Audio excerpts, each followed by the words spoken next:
నోటికి కమ్మగా, చేయటానికి క్విక్‌గా, సింపుల్‌గా అయిపోయే కట్ పొంగలు నా స్టైల్‌లో ఎలా చేస్తానో చూపిస్తాను. ఒక గ్లాసు దోస రైసు నానబెట్టుకొని పక్కన పెట్టుకోండి.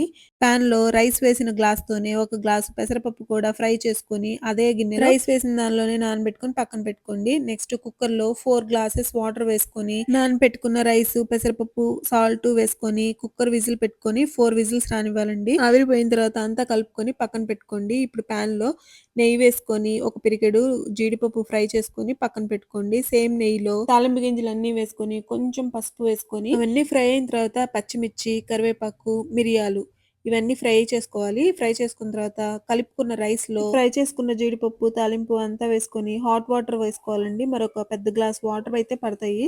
అన్నీ కలుపుకొని ఒక 3 మినిట్స్ ఉడికించుకొని స్టవ్ ఆఫ్ చేసుకొని సర్వ్ చేసుకోవటమే. సర్వ్ చేసే ముందు ఇలా నెయ్యి వేసుకొని ఒక 2 మినిట్స్ అలా వదిలేస్తే ఇలా మెత్తగా సాఫ్ట్‌గా ఉంటది.